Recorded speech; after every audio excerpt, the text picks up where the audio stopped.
सभी का। मैं हूं आपके साथ आस्था कौशिक। आज हम बात करेंगे यूपी उत्तराखंड में 2022 में होने वाले सियासी रण की। कमान खुद प्रधानमंत्री मोदी ने संभाल ली है। जिस तरह से पीएम 2 महीने में यूपी के 6 दौरे कर चुके हैं और अगले 10 दिनों में 4 और दौरे करेंगे, वहीं उत्तराखंड में भी पीएम हाल फिलहाल में 2 दौरे पूरे कर चुके हैं। दरअसल बीजेपी के लिए जहां 2017 की बम्पर जीत को दोहराने की चुनौती है, तो वहीं विपक्ष इसे बीजेपी को हार का डर करार दे रहा है। अखिलेश यादव कह चुके हैं कि जैसे जैसे हार का डर बढ़ेगा, बड़े नेताओं के दौरे बढ़ेंगे। उत्तराखंड में भी कांग्रेस कह रही है कि जनता ने 2022 में बदलाव का मन बना लिया है, लेकिन बीजेपी को भरोसा है कि 2017 की तरह 2022 में भी प्रचंड बहुमत से फिर उसकी सरकार बनेगी।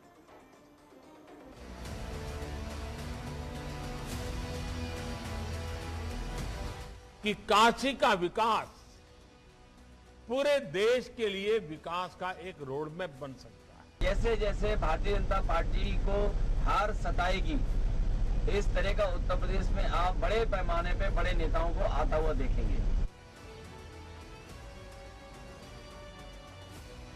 बिना किसी सिस्टम के, बिना किसी प्लान के, केवल अपने व्यक्तिगत स्वार्थ के लिए जो विकास सौदे थे, वो थोड़े बहुत विकास यहाँ की जनजीवन की व्यवस्था को पूरी तरह अस्त व्यस्त करके छोड़ देते थे।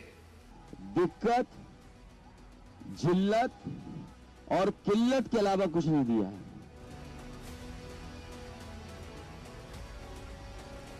मुखौटे आपने कोई बदल दिए हों, लेकिन सरकार वही है, चरित्र वही है, बातें वही हैं, आदतें वही हैं, और भ्रष्टाचार की और दूसरी चीजों की जो उनकी पुरानी स्वभाव है, वो स्वभाव वही है।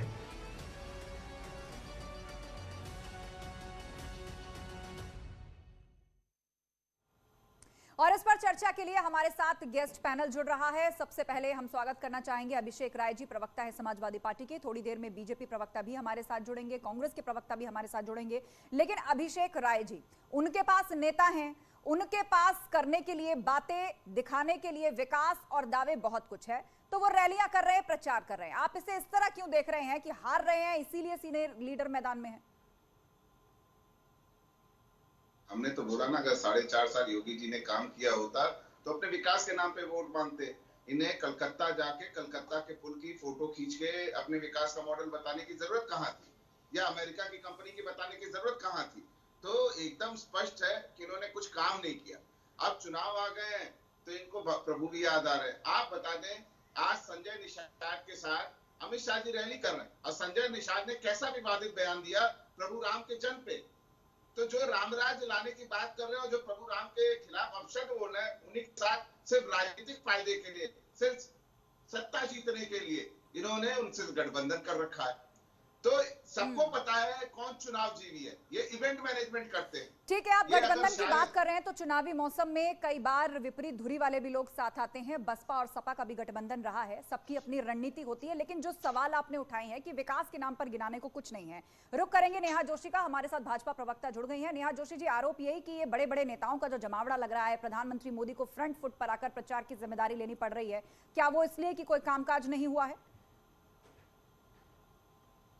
आस्था जी और सभी दर्शकों को, आस्था जी, कोई भी चुनाव आपने देखा होगा, भारतीय जनता पार्टी हर चुनाव बहुत सीरियसली, बहुत शिद्दत के साथ करती है। तेलंगाना में जब जीएचएमसी के इलेक्शन हुए थे, जो म्युनिसिपल बॉडीज के इलेक्शन हुए थे, तो कितनी सीरियसली हमारी पार्टी ने चुनाव लड़ा था, और मोदी जी उस चुनाव में भी प्रचार करने गए थे। स्टार कैंपेनर है, हमारे सबसे बड़े नेता है, फेस है बीजेपी का पूरे देश के अंदर।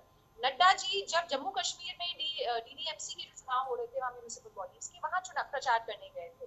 उत्तराखंड के चुनाव में अभी वो आने वाले हैं। तो देखिए, भारतीय जनता पार्टी के पास पूरी गैलेक्सी है लीडर्स की, चाहे वो अनुराग ठाकुर हो, चाहे वो धर्मेंद्र प्रधान हो, चाहे वो प्राइम मिनिस्टर मोदी हो, चाहे वो योगी जी हो।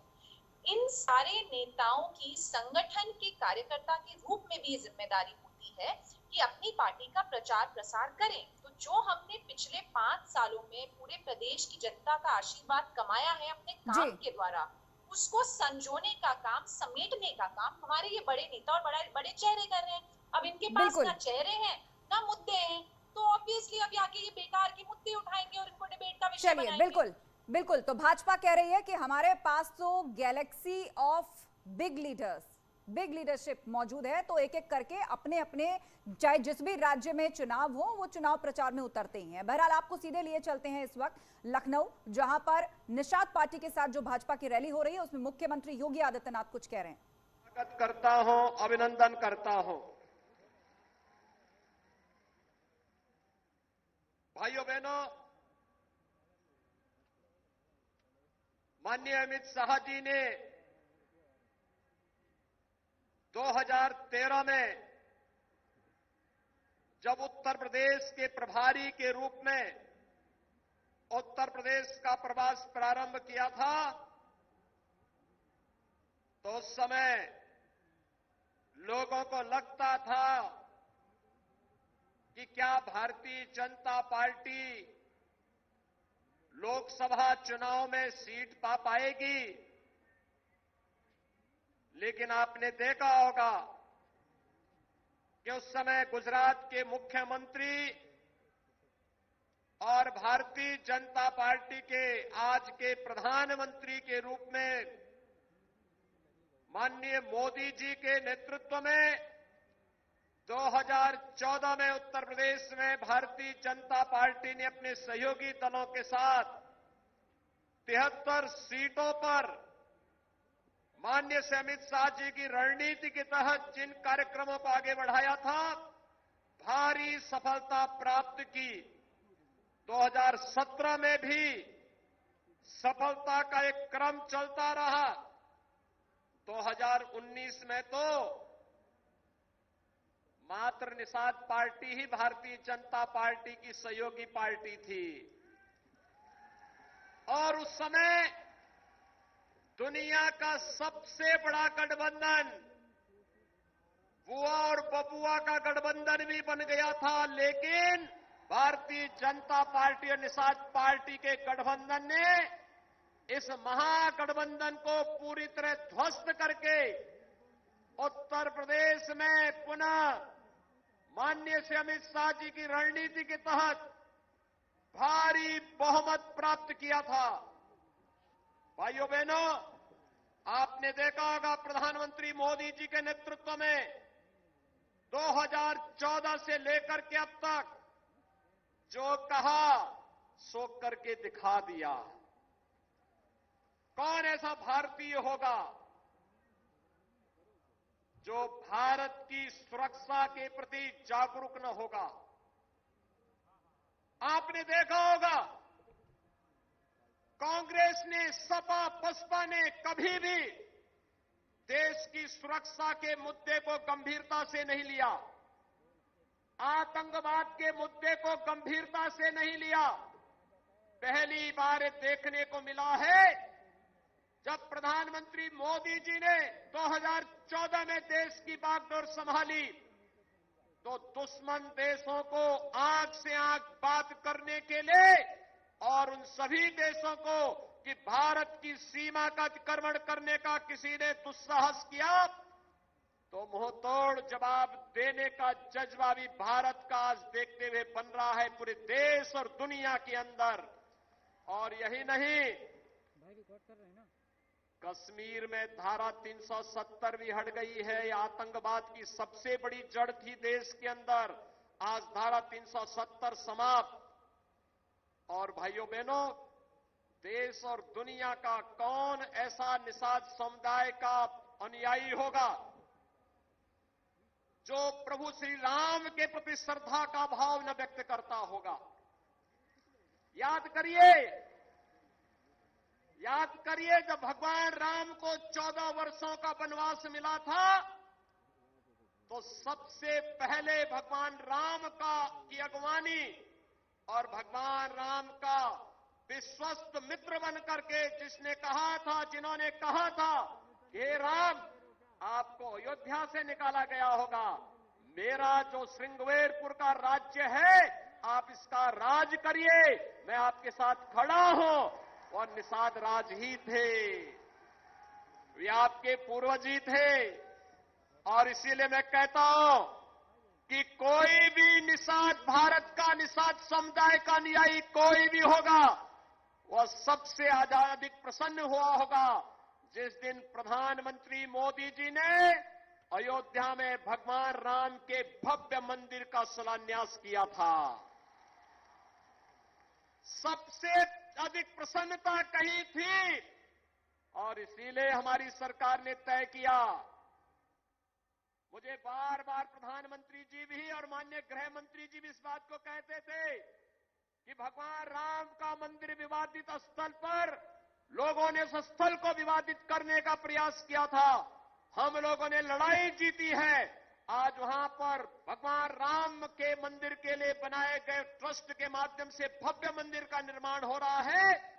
लेकिन श्रृंगवेरपुर में निषाद राज और भगवान राम की मैत्री का एक भव्य स्मारक सरकार को बनाना चाहिए। और भाइयों बहनों, उस पर भव्य कार्यक्रम हमारा चल रहा है जो डॉक्टर संजय निषाद जी ने जो बताया है। भारतीय जनता पार्टी बोलती नहीं है, सरकारें करके भी दिखाती हैं। याद करिए 2015-16 में जब समाजवादी पार्टी की उस समय की सरकार जब वहां पर अव्यवस्था पैदा करने का प्रयास कर रही थी और भाइयों बहनों, उस अव्यवस्था के माहौल में जब डॉक्टर संजय निषाद की हत्या करने का पिछली सरकार ने प्रयास किया था, उस प्रयास को, उस दुस्साहस का मुंहतोड़ जवाब गोरखपुर में सांसद रहते हुए तब मैंने ही दिया था। और तब हम लोगों ने कहा था कि सरकार को, किसी भी सरकार को अव्यवस्था फैलाने की छूट नहीं दी जाएगी।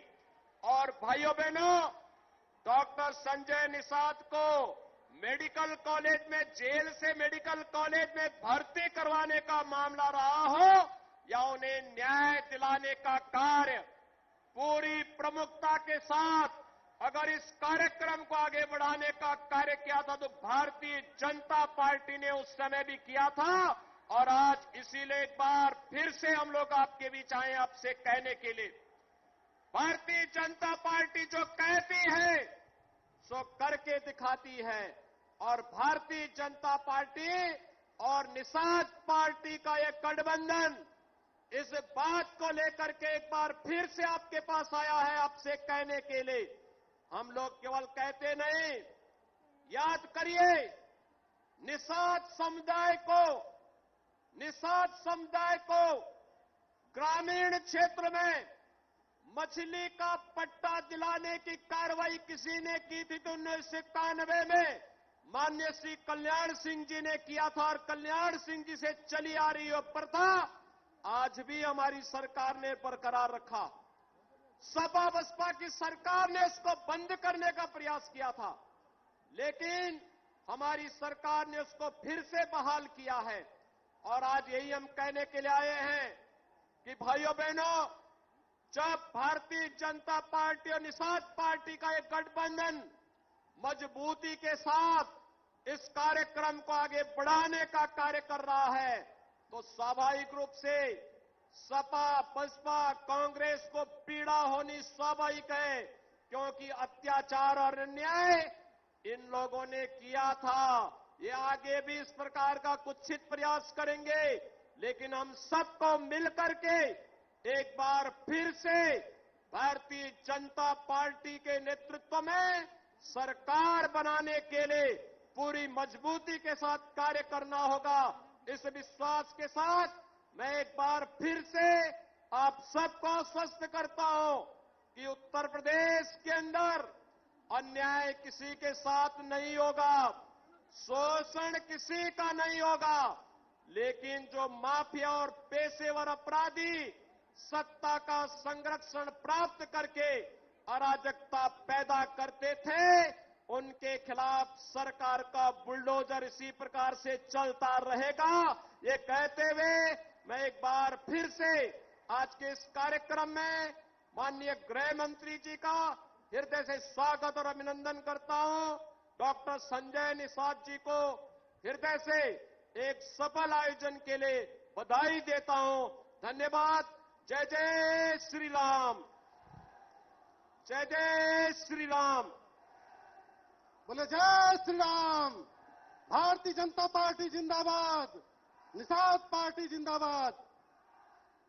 हम सबके बीच में वर्तमान भारत के लौह पुरुष, मां भारती के लाल, देश की एकता, अखंडता, संप्रभुता के प्रति संकल्पित हमारे अगुआ, हमारे नेता, हम सबके मुखिया माननीय गृह मंत्री जी, माननीय अमित शाह जी हम सबके बीच में उपस्थित हैं। मैं आग्रह करना चाहता हूं कि आप हम सबको संबोधित कर हमारी जनता को कृतार्थ करें।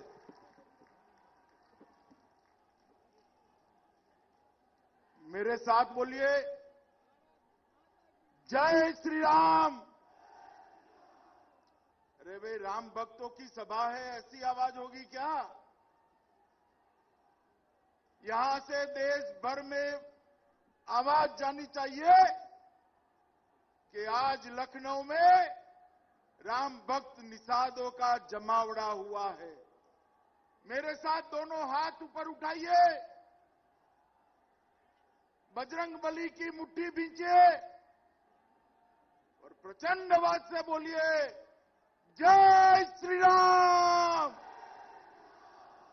जय जय श्री राम। मंच पर उपस्थित उत्तर प्रदेश के यशस्वी मुख्यमंत्री, जिन्होंने उत्तर प्रदेश को माफिया और गुंडों से मुक्त कराया है, ऐसे श्रीमान योगी आदित्यनाथ जी उत्तर प्रदेश चुनाव के प्रभारी और देश के शिक्षा मंत्री भाई धर्मेंद्र प्रधान जी, हमारे उप मुख्यमंत्री जिनके अध्यक्ष रहते,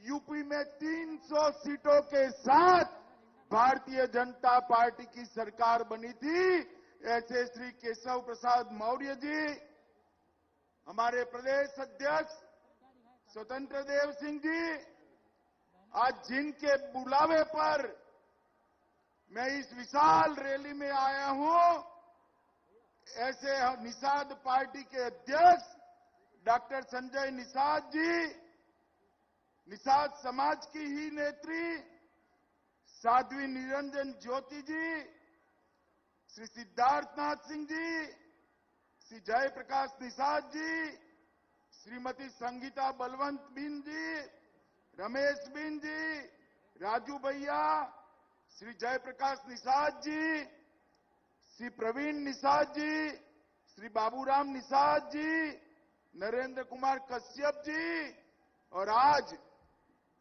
निषाद समाज की इस रैली में यूपी के कोने कोने से यहां तक आए हुए मेरे प्यारे भाइयों, बहनों, माताओं, आप सभी को मेरा जय श्री राम।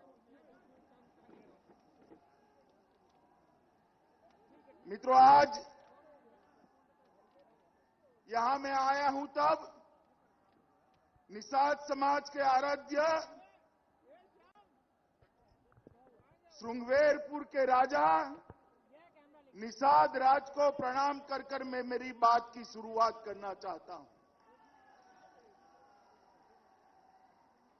मित्रों, आज इस मैदान में मैं जो रैली देख रहा हूं, जो सभा देख रहा हूं, दुनिया भर का मीडिया यहां पर है, वो सभी भी देख ले। ये प्रदेश भर से जो निषाद उमड़ कर आए हैं, वो बताता है कि 2022 में 300 पार से भारतीय जनता पार्टी और एनडीए की सरकार बनने जा रही है। 2019 के चुनाव में भाई संजय निषाद भारतीय जनता पार्टी के साथ जुड़े और निषाद समाज गांव-गांव से निकलकर हर हलके में, हर बूथ पर जाकर कमल का संदेश लेकर गया और देखते देखते देखते 2/3 बहुमत से मोदी जी की पूर्ण बहुमत की सरकार बनाने का काम किया।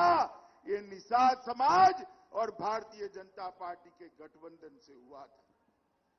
मित्रों, आज जब मैं यहां आया हूं तब मैं आप लोगों को याद दिलाना चाहता हूं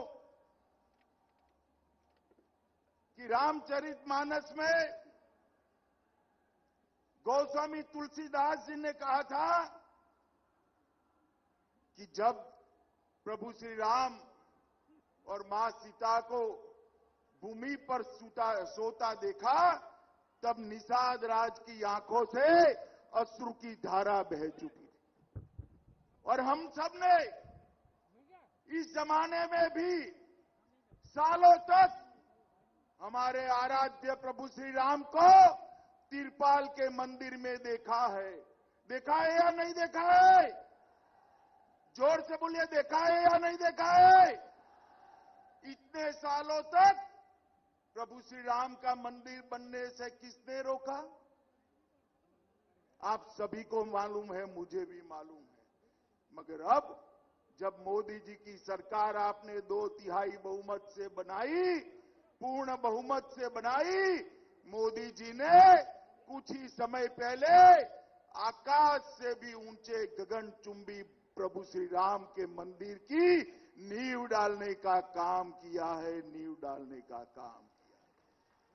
और कुछ ही समय के अंदर हम देखेंगे कि वही जगह पर जहां प्रभु श्री राम का जन्म हुआ था वहीं गगनचुंबी प्रभु श्री राम का मंदिर बनाने का काम भी समाप्त हो जाएगा।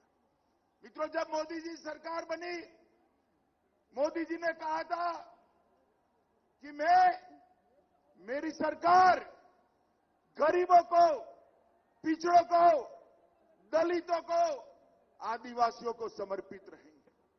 मैं आप सभी को पूछना चाहता हूं, इस सपा बसपा कांग्रेस ने कई सालों तक देश और उत्तर प्रदेश में शासन किया या नहीं किया? जोर से बोलो, किया है नहीं किया? भाई, गरीब के घर में गैस आया था क्या?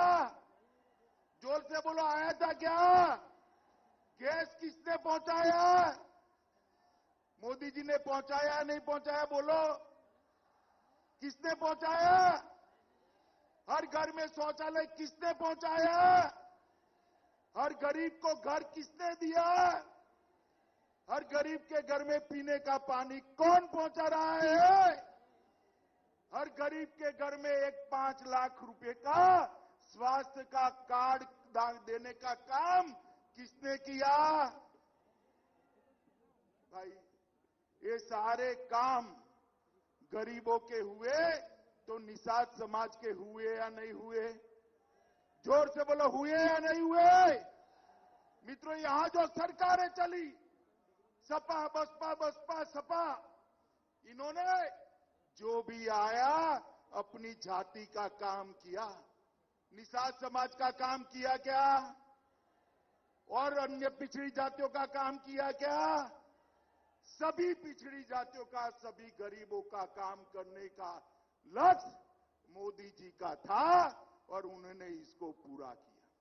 कितने वर्षों से एक मांग थी कि एक अलग मंत्रालय बनाया जाए। मांग थी या नहीं थी? बताओ भाई, थी या नहीं थी?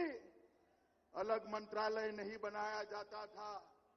2019 में संजय निषाद जी ने, साध्वी निरंजन ज्योति जी ने चुनाव के वक्त मोदी जी के सामने मांग रखी। मोदी जी ने उसको पूरा करने का वादा किया और आज अलग मंत्रालय बनकर हम सबके सामने है, काम चालू हो गया।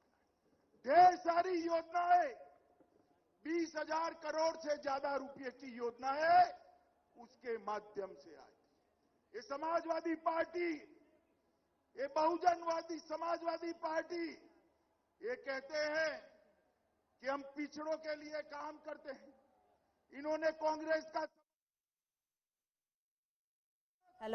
पिछड़ा वर्ग आयोग को संवैधानिक मान्यता देने का काम एक कांग्रेस सपा बसपा ने नहीं किया था। 2014 में मोदी जी की सरकार बनी। 2014 में मोदी जी ने फैसला किया कि पिछड़ा समाज के आयोग को संवैधानिक दर्जा देने का काम भारतीय जनता पार्टी करेगी और आज संवैधानिक दर्जा मिल गया। मित्रों, इन्होंने जाति के लिए समाज को बांटा है, जाति के साथ भी छल कर अपने परिवार भरने का काम किया है। अकेले मोदी जी ऐसे हैं जो सबका साथ, सबका विश्वास, सबका विकास ये लेकर आगे चल रहे हैं। मित्रों, आने वाले समय में भी भारतीय जनता पार्टी की जो सरकार उत्तर प्रदेश में बनने वाली है, निषाद समाज के सारे बाकी के एजेंडा को भारतीय जनता पार्टी पूरा करने का काम करेगी। मित्रों, पूरा करने का काम करेगी। और मैं आपको बताना चाहता हूं, मित्रों, मोदी जी ने 2015 से 2019 तक 5,000 करोड़ से नीली क्रांति योजना की शुरुआत करी। लगभग 7,522 करोड़ का जलीय कृषि बुनियादी ढांचे की शुरुआत करी। देश भर में 3 करोड़ से अधिक मछुआरों के लिए नए मत्स्य विभाग का गठन किया और लगभग इंफ्रास्ट्रक्चर में 7,000 करोड़ का निवेश करने का काम नरेंद्र मोदी सरकार ने किया है। योगी आदित्यनाथ जी ने भी मछली से जुड़े व्यापार और कारोबार के लिए अलग मंत्रालय बनाया है। प्रदेश में 1191 करोड़ से ज्यादा मत्स्य बीज के उत्पादन के लिए निवेश करने का काम योगी आदित्यनाथ जी ने किया है।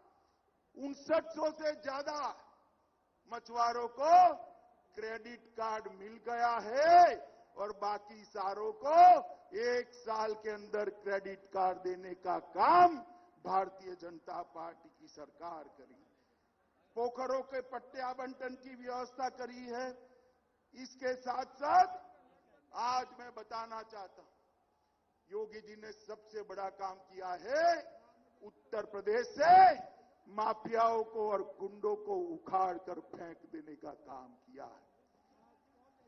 माताओं, भाई और बहनों, जिस प्रदेश में माफिया और गुंडों का राज होता है, वो प्रदेश में गरीब का विकास कभी नहीं होता। गरीब का विकास तभी होता है जब कानून का राज हो। और इस सपा बसपा की बुआ भतीजे की सरकारें माफियाओं का संरक्षण करती थी। योगी आदित्यनाथ के नेतृत्व में सारे माफिया उत्तर प्रदेश छोड़कर पलायन कर गए। मित्रों, पलायन कर। और मोदी जी ने भारत सरकार से लाखों करोड़ रुपया उत्तर प्रदेश के विकास के लिए दिया है। और अभी आपने देखा होगा, थोड़े समय पहले काशी के अंदर बाबा विश्वनाथ की नगरी को बाबा विश्वनाथ कॉरिडोर से सजाने का काम भारतीय जनता पार्टी के प्रधानमंत्री नरेंद्र मोदी जी ने किया है। एक और अयोध्या में प्रभु श्री राम का मंदिर बनने जा रहा है और वर्षों से दुनिया भर के आस्था के प्रतीक काशी विश्वनाथ को अपनी भव्यता वापस दिलाने का काम देश के प्रधानमंत्री नरेंद्र मोदी जी ने किया है। तो उत्तर प्रदेश में कोरोना महामारी आई, पूरा देश उत्तर प्रदेश को बारीकी से देख रहा था कि उत्तर प्रदेश में गरीब का हाल क्या होगा। उत्तर प्रदेश में मुझे कहने में बड़ा आनंद होता है, योगी जी ने जिस प्रकार से कोरोना का प्रबंधन किया, आज उत्तर प्रदेश कोरोना के भय से बाहर आकर विकास के रास्ते पर चला है। 2019 में आप लोगों ने मोदी जी के साथ मिलकर पूर्ण बहुमत की दिल्ली में सरकार बनाई थी। 300 से ज्यादा सीटों की सरकार बनाई थी। इस बार भी संजय निषाद जी की पार्टी के साथ, निषाद पार्टी के साथ भारतीय जनता पार्टी का एनडीए का गठबंधन हुआ है। मुझे बताइए, इस बार 300 पार की लड़ाई लड़ेंगे क्या? अरे ऐसे आवाज आता है निषादों का भाई, जरा जोर से बोलिए, 300 पार की लड़ाई लड़ेंगे क्या? जोर से बोले, 300 पार की लड़ाई लड़ेंगे क्या? सपा बसपा का सुपड़ा साफ करेंगे क्या? कांग्रेस को यूपी के अंदर अकाउंट न खुले ऐसी स्थिति में लाएंगे क्या? तो मित्रों, मेरे साथ संकल्प करके जाइए, 2022 के चुनाव में निषाद समाज का विशाल समूह गांव-गांव में फैल जाए, गली-गली में फैल जाए, मोदी जी का संदेश लेकर, योगी जी का संदेश लेकर घर-घर में जाए, कमल का निशान और निषाद पार्टी का निशान लेकर हर जगह पे 300 पार का नारा लगाए। आप सब सहमत हैं? तो मेरे साथ दोनों हाथ उठाइए, उठाइए दोनों हाथ, विजय के विश्वास की मुट्ठी बींचिए और भारत मां का जयकारा लगाइए। बोले भारत माता की, भारत माता की, भारत माता की, वंदे वंदे, जय श्री राम, जय जय श्री राम।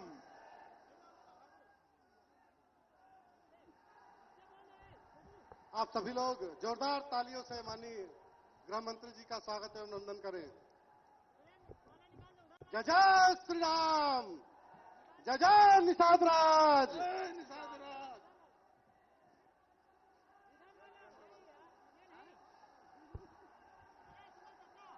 जय निषाद राज।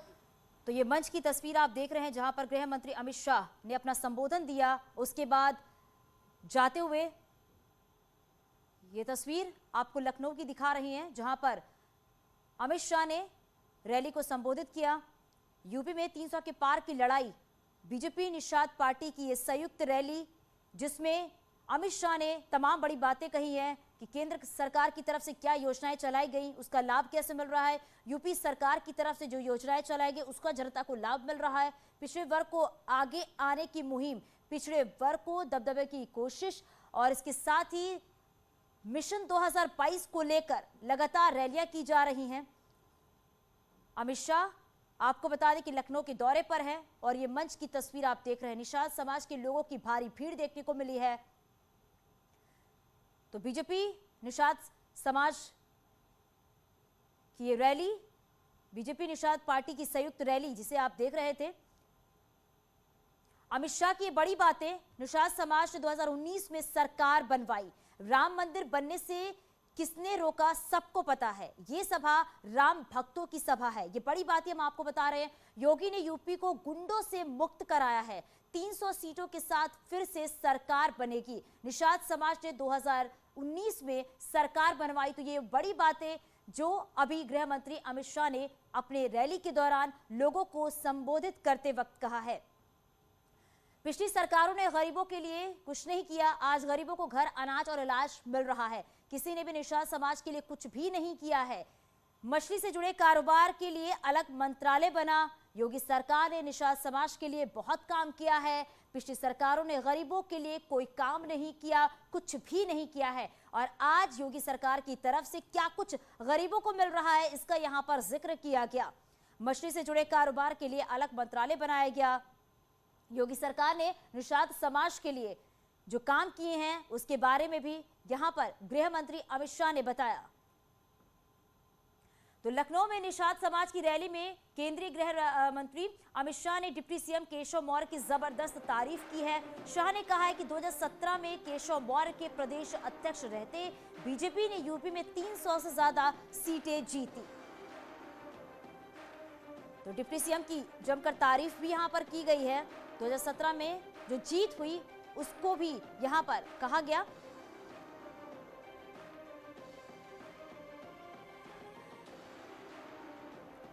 मुख्यमंत्री जिनके अध्यक्ष रहते यूपी में 300 सीटों के साथ भारतीय जनता पार्टी की सरकार बनी थी, ऐसे श्री केशव प्रसाद मौर्य जी। जय श्री राम। तो रैली के दौरान अमित शाह ने निषाद समाज के लोगों को राम भक्त बताते हुए कहा कि आप लोग इतने तेज जय श्री राम के उद्घोष लगाएं कि देश भर को पता चल जाए कि आज लखनऊ में निषाद समाज की रैली थी। श्री राम। अरे भाई, राम भक्तों की सभा है, ऐसी आवाज होगी क्या? यहां से देश भर में आवाज जानी चाहिए कि आज लखनऊ में राम भक्त निषादों का जमावड़ा हुआ है। मेरे साथ दोनों हाथ ऊपर उठाइए, बजरंग बली की मुट्ठी भींचिए और प्रचंड आवाज से बोलिए जय श्री राम, जय जय श्री राम।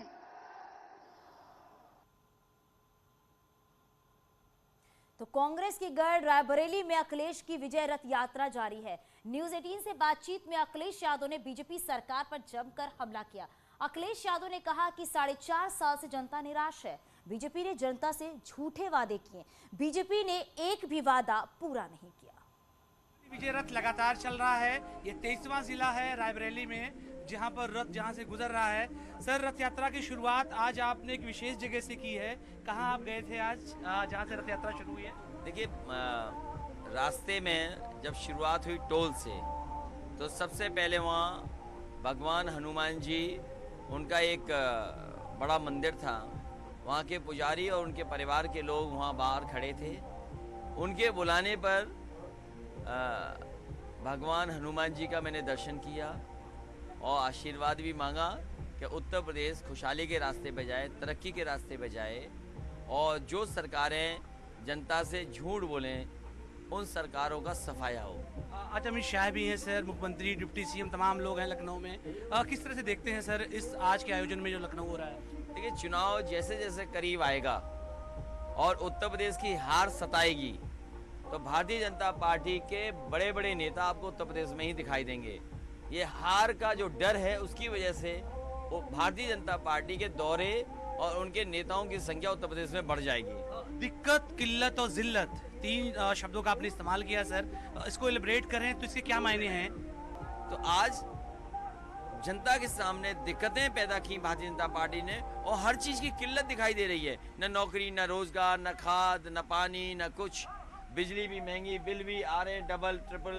तो ये और जिल्लत, लोग अपमानित हो रहे हैं सरकार में, लोगों पे झूठे मुकदमे लगा रहे हैं। ईज ऑफ डूइंग बिजनेस नहीं हो रहा उत्तर प्रदेश में, ईज ऑफ डूइंग क्राइम हो रहा है उत्तर प्रदेश में। छोटी छोटी पार्टियों को लगातार गूंथने और एक माला में रखने का काम भी हमने शुरू किया सर। कई सारी पॉलिटिकल पार्टीज को मिलाया। कल भी एक बड़ा पॉलिटिकल घटनाक्रम था। आगे क्या होने वाला है? समाजवादी पार्टी की कोशिश होगी कि क्षेत्रीय दलों को साथ लाएं, और क्षेत्रीय दल जो भी हैं जो समाजवादी पार्टी में भारतीय जनता पार्टी को हटाना चाहते हैं, उन सबका साथ लेंगे। कोई संयुक्त रैली का भी प्लान शिवपाल सर के साथ? जो क्षेत्र उन पॉलिटिकल पार्टीज का है, क्षेत्रीय दलों का जो क्षेत्र है, वो दल अपनी तैयारी करें और हम मिल करके उन्हीं के क्षेत्र में कार्यक्रम करेंगे। सर, टिकट कब तक आ रहे हैं? आखिरी सवाल। बहुत जल्दी टिकट भी घोषित हो जाएंगे। कौन कहाँ चुनाव लड़ेगा वो भी पता लग जाएगा। जैसा आपने कहा कि इतने जिले घूम लिए हैं, इतने जिले रथ जा चुका है, तो इससे पहले ट्रेनिंग कैंप्स भी चलाए थे कार्यकर्ताओं को, अभी संगठन के लोगों को भी बुलाया था, तो बहुत सारी जानकारी हासिल कर ली है। टिकट बहुत जल्दी तय हो जाएंगे। उससे पहले ज्यादा से ज्यादा कोशिश होगी कि जनता के बीच में हो आए। बिल्कुल। 23वां जिला है ये रायबरेली, और इससे पहले 22 जिलों में सफर पूरा किया इस रथ ने। कुल मिलाकर के जिस तरह से आम लोगों का समर्थन और लोगों का जन जो सैलाब है लगातार देखने को मिल रहा है, उससे समाजवादी पार्टी के राष्ट्रीय अध्यक्ष न सिर्फ उत्साहित है बल्कि पार्टी भी इस बात को मान के चल रही है कि 2022 में उत्तर प्रदेश में परिवर्तन होने जा रहा है। कैमरा पर्सन अनिल के साथ अलाउद्दीन, न्यूज़ 18 रायबरेली। और यहाँ रुकेंगे, छोटे से ब्रेक के लिए जल्द लौटते हैं। आप देख रहे हैं न्यूज़ 18 उत्तर प्रदेश उत्तराखंड।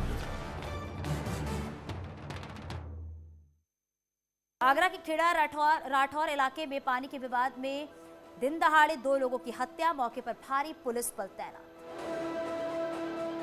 मथुरा के सोंक रोड पर 2 बाइकों में हुए टक्कर के बाद मारपीट हुई। मारपीट का वीडियो सोशल मीडिया पर वायरल। लखनऊ पुलिस ने किया लूट की वारदात का खुलासा, 2 आरोपियों को किया गिरफ्तार। लूटी गई ज्वेलरी और हथियार बरामद।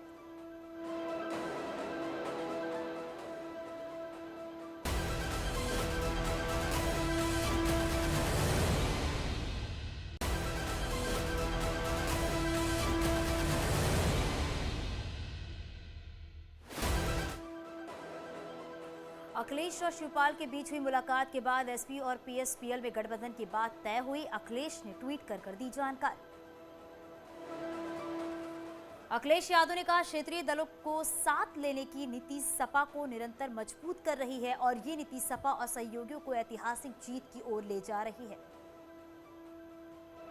लखनऊ में शिवपाल यादव और अखिलेश यादव की मुलाकात हुई। शिवपाल के घर पर करीब 45 मिनट तक बातचीत हुई। बैठक के बाद दोनों के बीच हुआ गठबंधन। अखिलेश के बाद शिवपाल यादव ने भी ट्वीट कर गठबंधन की पुष्टि की। कहा, विधानसभा चुनाव में साथ मिलकर चुनाव लड़ने की रणनीति पर विस्तार से हुई चर्चा। अखिलेश और शिवपाल के गठबंधन पर बोले नेता प्रतिपक्ष राम गोविंद चौधरी, दोनों के बीच गठबंधन शुभ का संकेत। अखिलेश यादव और शिवपाल यादव की पार्टी के बीच हुए गठबंधन को बीजेपी ने दिखावा करार दिया। डिप्टी सीएम केशव प्रसाद मौर्य ने चाचा भतीजे गठबंधन का बीजेपी पर असर नहीं पड़ेगा, 325 से ज्यादा सीटें जीतेगी बीजेपी। अखिलेश शिवपाल की मुलाकात पर बोले डिप्टी सीएम दिनेश शर्मा, गठबंधन का कोई मतलब नहीं, पहले एसपी ने बीएसपी से भी गठबंधन किया था। सीएम योगी ने नवनियुक्त डिप्टी कलेक्टर बीएसए समेत कई अफसरों को दिया नियुक्ति। लोक भवन में हुआ कार्यक्रम। इस दौरान सीएम ने विपक्ष पर बोला हमला। कहा, पहले भर्तियों में चलता था भाई भतीजावाद, आज योग्यता के आधार पर होता है चयन। सीएम योगी ने अनुपूरक बजट पर चर्चा के दौरान विधानसभा में विपक्ष के सवालों का दिया जवाब। यूपी में कोरोना का पहला केस आया, लैब नहीं थी, लेकिन आज हर रोज करीब 15 लाख टेस्टिंग हो रही है। यूपी में अब तक 18 करोड़ लोगों को वैक्सीन की डोज दी जा चुकी है। कोरोना पर विपक्ष के सवालों पर दिया जवाब। विधानसभा में चर्चा के दौरान योगी सबसे ज्यादा समाजवादी पार्टी पर हमलावर रहे। उन्होंने कहा, लोहिया ने 60 साल पहले जो सपना देखा था उसे पीएम मोदी ने पूरा किया। विधानसभा में आज सरकार ने 8,479 करोड़ का अनुपूरक बजट पेश किया। मौजूदा वित्तीय वर्ष में सरकार का ये दूसरा अनुपूरक बजट। अनुपूरक बजट पेश होने पर वित्त मंत्री सुरेश खन्ना का बयान। कहा, बजट में युवाओं, महिलाओं और किसानों के लिए कई योजनाओं का ऐलान किया गया। विधानसभा में विपक्ष का हंगामा। लखीमपुर में मामले में चर्चा की मांग। विधानसभा चुनाव से पहले यूपी में बम्पर भर्तियां निकालने की तैयारी। स्वास्थ्य विभाग में खाली एएनएम के 9,000 से ज्यादा पदों को भरने के लिए शासन ने रूपरेखा तैयार की। कल पीएम मोदी यूपी और उत्तराखंड के सांसदों के साथ करेंगे चर्चा। सांसदों को कल सुबह 9 बजे चाय नाश्ते के लिए प्रधानमंत्री आवास बुलाया गया। पीएम मोदी जैविक खेती के बारे में किसानों से की बात। गुजरात के आणंद में हुआ एग्रीकल्चर एंड फूड प्रोसेसिंग का राष्ट्रीय सम्मेलन। महोबा में पीएम मोदी के संबोधन में सीएम योगी रहे वर्चुअली मौजूद। प्राकृतिक खेती पर गुजरात से बड़े अभियान की शुरुआत। महोबा में कई वीआईपी भी हुए शामिल। गृह मंत्री अमित शाह कल रहेंगे लखनऊ दौरे पर। 3 दिवसीय सरकार भारतीय राष्ट्रीय अधिवेशन का करेंगे उद्घाटन। यूपी कॉर्पोरेटिव बैंक की 23 नई शाखाओं का भी करेंगे लोकार्पण। अब 21 साल से कम उम्र की लड़कियों की शादी होगा अपराध। केंद्रीय कैबिनेट ने प्रस्ताव को दी मंजूरी। मैरिज एक्ट में संशोधन कर बनेगा कानून। भोपाल पहुंचा ग्रुप कैप्टन वरुण सिंह का पार्थिव शरीर। एयरपोर्ट पर वरुण सिंह को दी गई श्रद्धांजलि। कल होगा वरुण सिंह का अंतिम संस्कार। अलीगढ़ AIMIM के जिलाध्यक्ष गुफरान नूर के विवादित बयान का वीडियो हुआ वायरल वीडियो में जनसंख्या नियंत्रण कानून के विपरीत बच्चे पैदा करने का कर रहे हैं प्रचार। ओवैसी के नेता गुफरान नूर जनसंख्या को लेकर दिए बयान पर कायम है। उन्होंने कहा कि बयान पर बवाल गैर जरूरी है। गुफरान